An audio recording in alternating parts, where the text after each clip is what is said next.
Friends, आप देख रहे हैं मेरा यूट्यूब चैनल कोरा मुंडा टी। आज एक गाड़ी आई है GMC सीरा। ये 8 सिलेंडर ये गाड़ी है, 2012 मॉडल गाड़ी है ये। इसका ये देखें, ये फ्यूल पंप का जो है ना, ये देखें, ये फिश है, ये जो है ना हीट अप हो चुका था। ये देखें, यहाँ से भी हीट अप हो चुका है। तो ये कस्टमर जो है ना दूसरा लेके आया है। कलर तो इसमें फ़र्क है, ये देखें। लेकिन अभी जो है ना जैसे ये इधर से कलर था, ऐसे तरतीब से जो है ना 1 बाई 1 ये ऐसे हमने जो है ना ये फिश नया लेके आया है ओरिजिनल। बस थोड़ा सा कलर का फ़र्क है बस। तो ये अभी हमने जो है ना लगा के सोल्डिंग कर दिया हुआ है इसके साथ।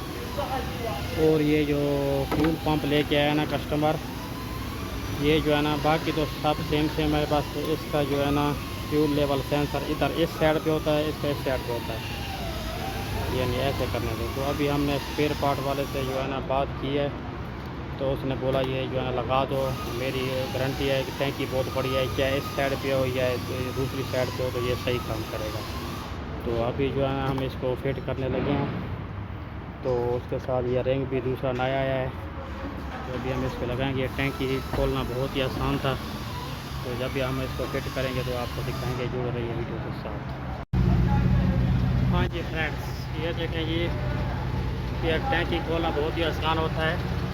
ये देखें, ये इसका ये क्लिप्स है, एक ये निकालना पड़ता है रेड वाला, एक ये ग्रीन वाला, ये निकालना पड़ता है। निकालने के बाद ये देखें अंदर आपको एक बोर्ड नज़र आ रहा होगा 15 नंबर का। 15 नंबर का ये बोर्ड खोलना पड़ता है। ये पतरी फिर बाहर निकालनी पड़ती है। एक ये इधर है 15 नंबर का बोर्ड, ये पतरी ये भी बाहर निकालनी पड़ती है। फिर ये इधर ये कनेस्टर का ये सोलोनाइट लगा हुआ जो हवा को सक करता है। ये इसको ये देखिए, ये सामने लॉक है, ये नज़र आ रहा होगा आपको लॉक। तो लॉक दबा के ये वाला नज़र आ रहा है आपको, इसको ऐसे बाहर निकालना पड़ता है। उसके बाद ये देखो, यहाँ पे ये 3 पाइप लाइन है। एक ये बड़े वाला इधर 8 नंबर का लगता है ऑटोमेटिक, ये खोलना पड़ता है।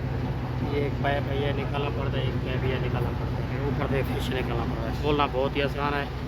तो प्लीज़ मेहरबानी करके चैनल को लाइक, सब्सक्राइब और शेयर करें। मिलेंगे नेक्स्ट।